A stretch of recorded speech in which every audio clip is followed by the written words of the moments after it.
The poem that I'm going to read for you as your poetry, I'm dying to say but I won't because it's not right. As your poetry warm-up person, is called The Waitress, and this prize is for marginalised writers. Marginalised people were Toni Morrison, Chimamanda. There's loads of marginalised writers who we look to now, who were on at the Literature Festival, for example. This is a great prize. Anyway, I'll read this one poem and then I'll go, because that's me 10 minutes.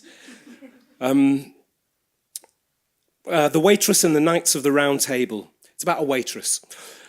Each immaculate table, a near-perfect reflection of the next. A 40s Hollywood formation dance captured in time, in black and white.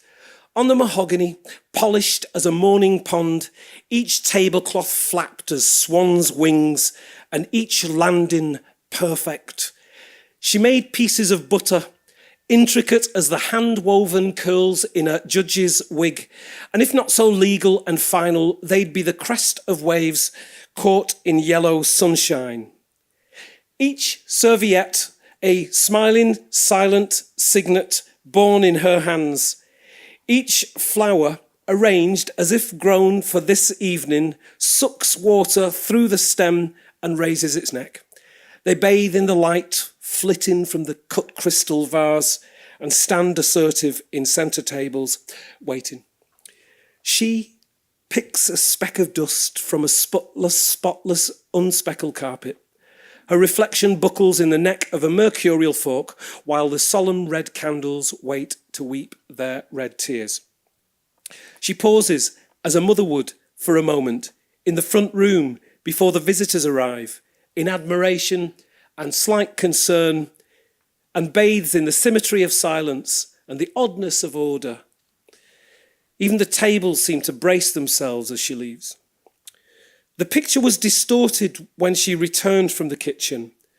A hungry horde of steak-sawing, wine-guzzling, spirit-sapping, double-breasted suits had grabbed their places. They dug their spiked elbows into the wilting backs of tables.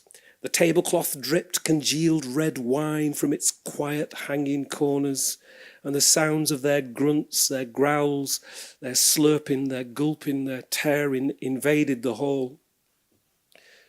But a black swan amongst a sea of serrated cutlery, she soared just above and wove a delicate, determined ballet in between, invisible.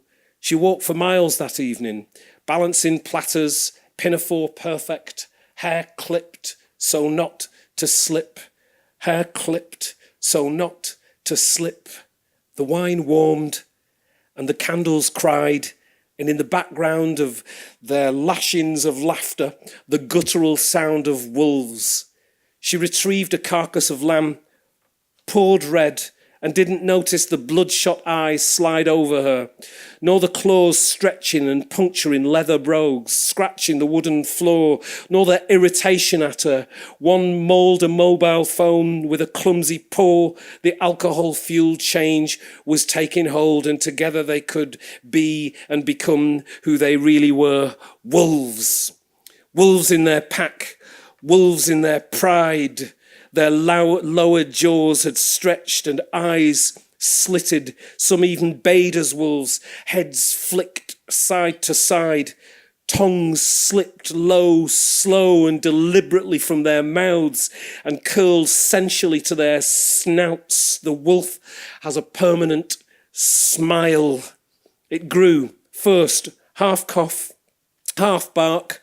One paw banged on the table, another banged, and another, until the whole hall echoed with the unified clatter of the guttural phlegm-flicked word that brought them together.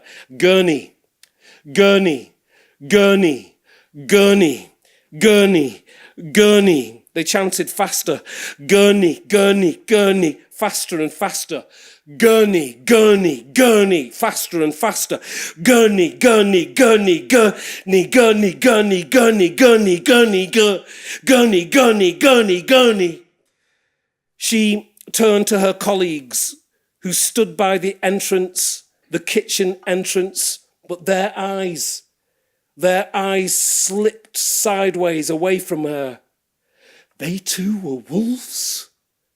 Her eyes parted for her voice, and the room hushed itself, but for the slipping of saliva from their jaws, and the flickering candles, and the dripping of the red wine from the tablecloth, as instructed by her manager, she, smiling politely, asked a wolf,